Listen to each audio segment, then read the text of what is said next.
Hello and welcome to TVP World. Here we are in Poznań at the Impact 2026. And I'm happy to introduce my guest, Mrs. Marilyne Andersen, the Director General of the Geneva Science and Diplomacy Anticipator Foundation, also known as GESDA. Marilyne, thank you so much for taking the time to be with us here this morning here in Poznań. How has it been so far for you?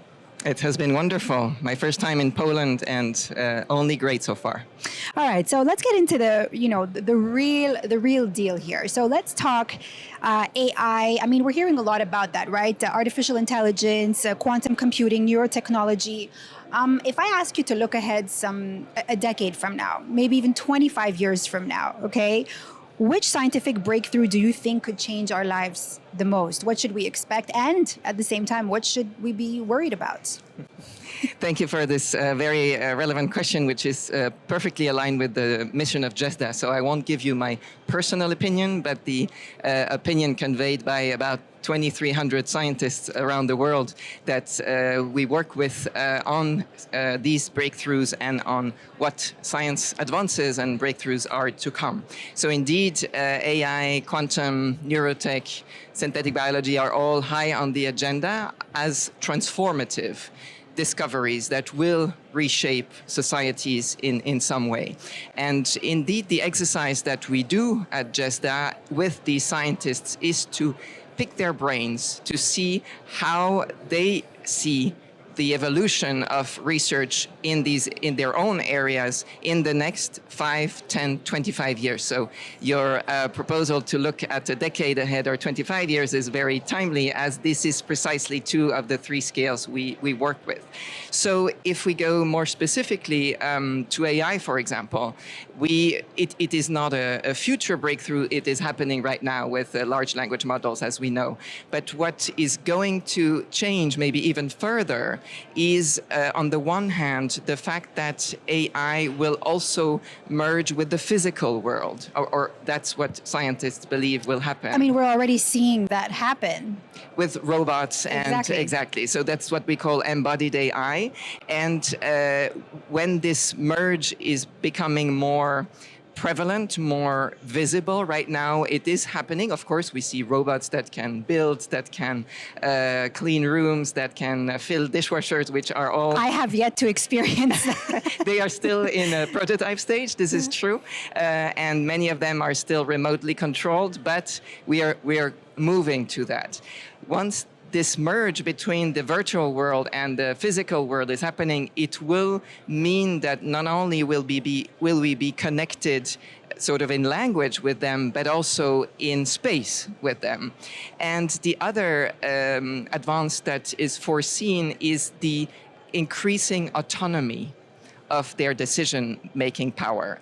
And that means we might outsource more and more of the decisions we would do to AIs, which have the benefit of having available the entire So you're saying, dataset. in other words, that technology controls the person more than the person can control the technology. In this sense, let me ask you, let's take governments, for instance, and institutions, society as a whole. Do you think that they're able to catch on rapidly to new emerging technologies? Are they ready to handle this? So if I can take your two parts of the questions, is it technology that manages humans or the opposite, and the pace at which governance can catch up on the first, they're linked. Because to make sure that for the first, the answer is yes, humans keep agency, we need to work on the second. We need to move away from constant catch-up mode, very tough catch-up mode for governance, to see advances in science going very rapidly, extremely rapidly, and with a maybe even much more transformative impact and disruption than it was the case before. We have seen disruptions before, obviously, but here they are sometimes questioning how society works, what the nature of humans are, and etc. So these are very deep. So to make sure that governance can keep up or enable it to keep up, we need to look further ahead. We need to anticipate. We need to keep the agency to be working in parallel rather than behind these breakthroughs. Okay, so you did mention agency. Now, I want to specifically ask you about yours, about, is GESDA, GESDA? Yes. Okay. So let's take Geneva, right, as a global diplomatic hub, helps GESDA transform scientific anticipation, like you mentioned, into real international action. So what does it actually make Geneva, what makes Geneva uniquely positioned to connect science, diplomacy, and innovation on a global scale?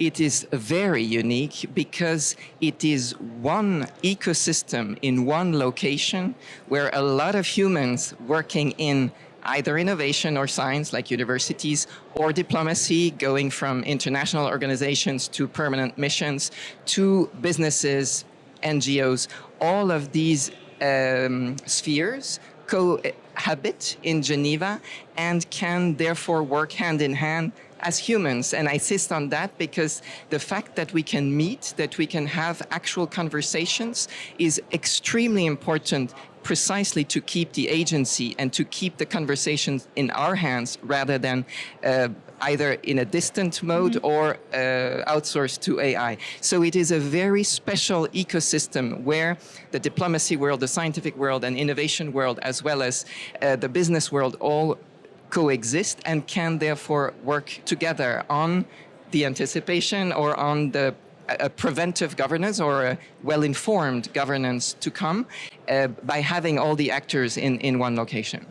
But let me ask you this. I mean, if we continue talking about that science and that, cutting edge, new technology, again, that's emerging, how do you actually find the balance between the human aspect, right? The humanity. I mean, there can also be risks, right? I mean, we're talking about, sure, on one hand, if we do take, let's say, AI, right? It's helped society in many different ways, but there are also risks, right? Being on education. I'll take the simplest, for instance, I'll take the simplest topic, right?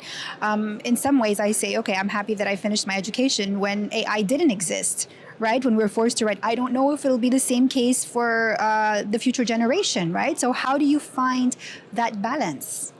I would say that the education question is one of the tough ones, not one of the simple ones, because we have to question quite fundamentally how the next generations are being educated. We cannot ignore the fact that we will be in a companionship with AI in the future, and therefore we have to think about the learning journey as one that has that companionship. So we can, it is, I think, useless to delay the moment where AI enters the educational sphere. We have to keep agency there too. And you wouldn't try to delay it in the educational system? Let's say if there's in the sense that the first reaction was to make sure students wouldn't quote unquote cheat by using AI to do their essays, to answer their questions. But this, rather than trying to, this is what I call delaying, but rather than trying to fix this very temporarily, that with our current evaluation models, we can make sure that we are still testing them rather than the AI. The idea is to rather change the evaluation model and evaluate the learning journey rather than the outcome of the learning. And really think both at the school, high school, primary school, and at the university levels, what makes sense to learn, in what kind of framework, how can we maybe learn more in a more personalized way, this acquisition of knowledge while testing, experimenting, having a hands-on, team-based, human-based approach in how to work together and translate that into a fuller learning. I think these are very important questions that are asked by AI, good questions, but they do ask us to raise to the challenge that our current evaluation systems, whether it's essays or quizzes, are no longer those that we should rely on. Where do you think the line should be drawn between scientific freedom and actually precaution? Right? I mean, where does that line get drawn? How much regulation do you think is actually needed? So it's always a question of balance. So I think if we apply the precaution principle in its extreme interpretation, we might stop innovation altogether because anything could derail in something else. instead, at GESDA, and I hope that we are not the only ones, we rather try to think in responsible innovation, not stopping, but providing relevant safeguards to try to orient developments in a way that can benefit humanity and benefit human flourishing rather than increase risks, notably of asymmetries and inequalities between those that have or may have access to these technologies and those that might not. And this is one of the big questions of these different breakthroughs. Marilyne, what has been a challenge for GESDA? One of the biggest challenges for GESDA? So both a challenge and an opportunity is this equilibrium between being a think tank, one that looks at advances to come in 5, 10, 25 years with this amazing community of scientists, and show that it can translate into action. Because this is the other very important part of GESDA's mission, is to show that, yes, we can today do something about a technology or an advance that only comes tomorrow. And one of the examples that we did work on, which was part of your early examples on quantum, was to work with quantum computing, which is something that is still in the future, although there are some lab experiments, of course, of having quantum computers, but none is stable yet. And to, in 2021 already, ask, okay, if this is only coming in 8, 10 years from then, what can we do? First of all, what questions are asked? And there the question was, well, military applications will probably be the first tackled, but let's work on sustainable development goals instead. Also, let's work on access. Who will develop it? Not every country. Who will have access to it? It should be everyone. So let's work regionally in quantum underserved regions to already ask, what could quantum do for you? And let's be prepared for the type of questions it could answer. And so going back to the Geneva capital of sort of multilateralism hub, then we brought together diplomats and businesses in quantum and scientists in quantum together around the table to think about governance models that could fit. And Marilyne, before I let you go, I want to ask you one last question. I mean, we are talking about, Geneva, Switzerland, the hub. Now, if you could give policymakers one piece of advice on how to prepare for the future, if you were to advise them, what would it be? My very simple recommendation would be to save space for it, to reserve a part of the mental bandwidth that each one has to anticipate and not just to focus on crises. Crises will come, but they will come even more if the future ones that we could avoid today are not handled while we still can. Because the tough questions can only be asked before the race is on, before commercial interests come up. And this is a very precious, safe space to take advantage of. And I would encourage policymakers to really care for that precious space and use it, not for 100% of their time, but to try to also prevent to be in catch-up mode in the future. Thank you so much, Marilyne Andersen, Director General of GESDA in Switzerland, for being our guest here on TVP World today. And that's all for now here from Impact. I'm Diana Skaya. Thanks for watching. We'll see you here next time.